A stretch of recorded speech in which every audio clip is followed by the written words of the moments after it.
Houston, there's a lot of patients who have problems with heat and dampness, humidity, and those kinds of problems are going to really flare up during. What if your best health is at the intersection of modern science and ancient wisdom? I'm Dr. David Cherian. On my show, we bridge the gap between Eastern and Western medicine to help you live longer and finish your story. Welcome to the Convergence. This content is produced by Houston Acupuncture and Primary Care and is for informational and educational purposes only. It is not intended to be a substitute for professional medical advice, diagnosis, or treatment. All right, guys. Welcome to the Convergence podcast. So happy to have you guys back. I'm Dr. David Cherian. I am a licensed physician as well as a licensed acupuncture, and I'm bringing the best of both Eastern and Western medicine in our clinic. And what we talk about on this podcast, the Convergence, is how we can use both of those streams of Eastern and Western medicine to really help you get the best outcomes for your health. So today we're going to talk about a topic that comes up in my clinic all the time, which is, why does your health change with the weather? And I bring this up a lot of times with my patients to see what seasons they get better in and what seasons they might feel worse in. And it gives us a clue about their underlying pattern. And it also matters because a lot of times when we're treating patients, we're going to shift their treatment plan through the different seasons of the year. The seasonal changes affect our bodies just like they affect the plants, the environment, everything around us. And so it makes a big impact on our health. So today we're going to talk about the different seasons of the year, how they affect our health, the types of organs that they are correlated with, how it can impact your health versus disease, and then also just principles about how I think through the different seasons of the year when I modify patients' treatment. And we'll talk a little bit about what you can also do to help support your best health throughout the course of the year. So our first question, why does your health change with the weather? The first thing I want to say about this is that thinking about your health changing with the weather is a transformational shift in how we think about health from a Western medicine perspective to an Eastern medicine perspective. It is something that is really underemphasized in Western medicine, but it is a core piece of the puzzle in Eastern medicine. So just asking that question, why does your health change with the weather, or what kind of changes happen, and noticing that, it's a big step in a transformation of how we think about health and our environments. Now, in Western medicine, we don't think a whole lot about seasonal changes. We do in some occasions, like for example, we talk about flu season, but apart from flu and maybe some other seasonal viruses, we don't really think about health fluctuating in terms of seasonal changes. Now, in Eastern medicine, that's a big part of the puzzle. It's a big part of why your health might be fluctuating throughout different times of the year. So there's a big difference between Eastern medicine and Western medicine there. So I want to give you guys an example from nature and just what we see in the environment around us. So think about a tree. During the springtime, something happens that triggers the trees to start growing leaves. They start developing buds, and the leaves grow, the branches grow, and the tree just starts this movement towards growth. And the soil is the same, the air around it is the same, the environment might be more or less the same, but there's something that is prompting the tree to know that it is time to start growing. And likewise, when it becomes time for fall and for winter, the trees start losing their leaves. They go into kind of a hibernation type phase where they just lose all their leaves, their metabolism probably slows down, and they're just kind of waiting for the winter period to end, then for spring to come back. And all of those changes happen without the tree necessarily conscientiously doing anything, but it's picking up cues from the environment, from the earth on what it needs to do, what season it is, and the seasons are impacting the tree's physiology. So likewise, our bodies are going through seasonal changes throughout the year. In spring, the energy of the body is shifting towards the liver. There is a more emphasis on the liver organ. Then when it comes into the summertime, the energy shifts towards the heart. As we go into the fall season, the energy shifts towards the lung. And so kind of like the tree is going through different process throughout the course of the year, so our bodies are also shifting from season to season based on the environment around us. Now, one thing about these seasonal shifts is that they are happening whether we realize it or not. A lot of times, especially nowadays, we are not as attuned to what is going on seasonally and environmentally, and we miss a lot of the subtle changes that are happening to our body as we go from season to season. And just like you can see the leaves change throughout the course of the year and in the autumn, so also there's real changes happening in our body throughout the course of the year. Now, it's not as obvious. It's not like your thumbnail turns a different color in the fall, but there are changes that are happening, and a lot of them are subtle and you might not notice it. Now, sometimes if you do have health problems and you are looking for triggers, then you do pay attention to those things.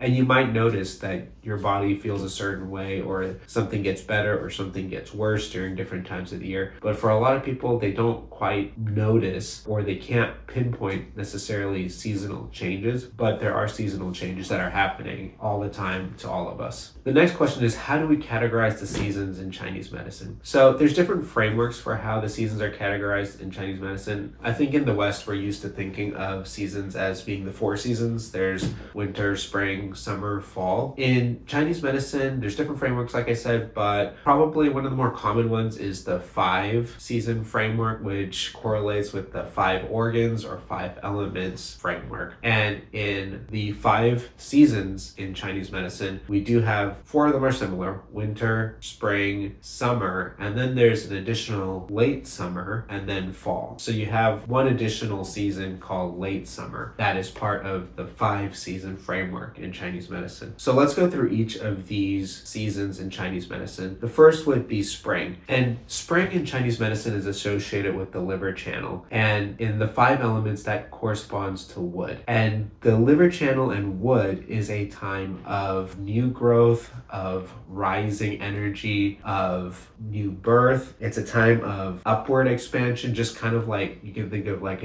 a plant sprouting up from the ground after winter time. It's breaking through the ground. It's a time of upward expansion. And in our bodies, the time where the chi is rising in the body, especially during that springtime and with the liver rising. So the liver in Chinese medicine is connected to the tendons and to your vision. So sometimes people notice changes if they have problems in any of those areas. And sometimes if you have problems with liver where you have too much liver excess energy, or you have a constraint in the liver channel, it can make things worse. So sometimes patients have, for example, hernia problems might get worse during the springtime with the liver energy rising. Next is summer. Now, summer is a season that's associated with the heart organ in Chinese medicine. And in the 5 elements, that corresponds to fire. And summer is a time of heat. If you're from Houston, you're well aware of that. You don't need to be reminded of that. And it's when you step outside, you just feel that heat hit you right away hard.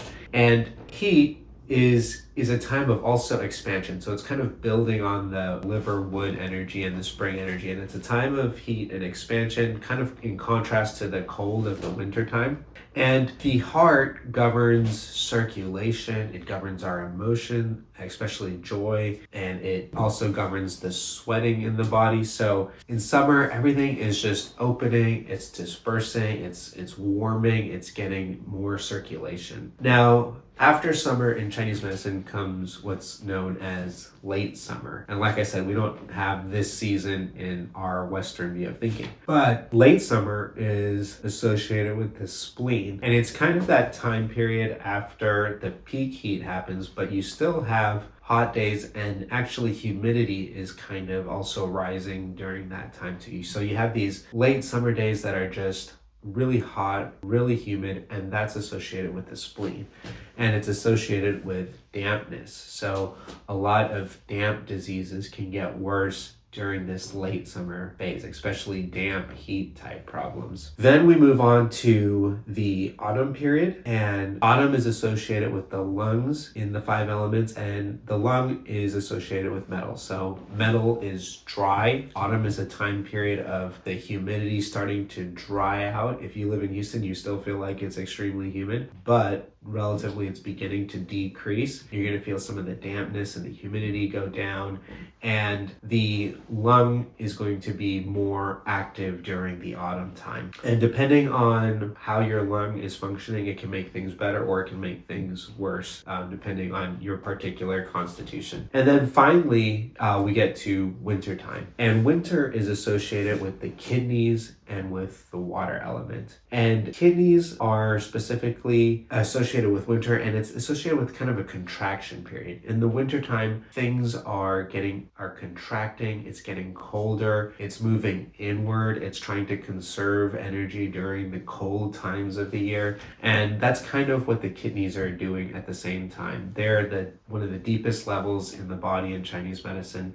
It's pulling energy inward and wants to protect the energy and store it for the next cycle when spring is about to come back again. All right, our next question. In Houston, why does my health problems worsen during the summertime? So to answer this, we have to think about our health again from that 5-organ framework. So in summertime, it's the heart and it's fire time, it's heat time. And also, like I said, there's a late summer period, which is associated with spleen and dampness. So in Houston, there's a lot of patients who have problems with heat and dampness, humidity, and those kinds of problems are going to really flare up during the summertime. We see a lot of problems with metabolism during the summertime, heart disease, skin disorders, eczema. A lot of those things get worse during the heat and the damp periods.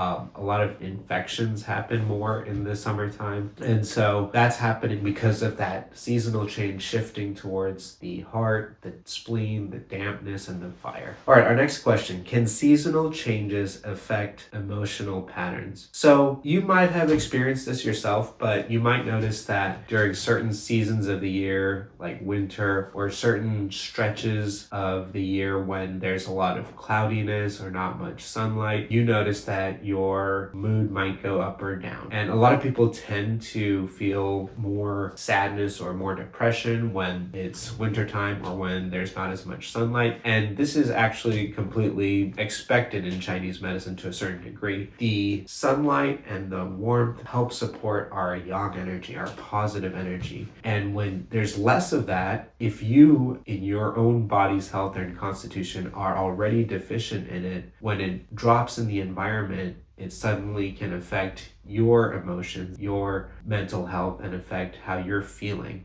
That's why a lot of patients, when they have just extended gray periods of rain and cloudiness or cold winter, they start feeling. Now, the flip of that can also happen, which is sometimes patients they tend towards anger or they tend towards being irritable. And sometimes in the springtime or in the summertime, if there is constraint in their liver organ, then when the springtime happens and that energy is starting to rise, it can get constrained and it can cause a person to feel more irritable, to feel more angry, to snap faster. Those are also emotional changes that can happen based on seasonal changes. So we see both of those in our clinic, and we treat both of those using herbal medicine and acupuncture. All right, guys, well, that brings us to the end of today's show. I hope you were able to get a clearer understanding of how our bodies change with the seasons of the year and how we think about the environment in Chinese medicine. It's not just something that is external and doesn't affect our health. It's very intertwined with our health, with each of the organs in the body. And I hope you were able to see how the organ systems are also able to connect to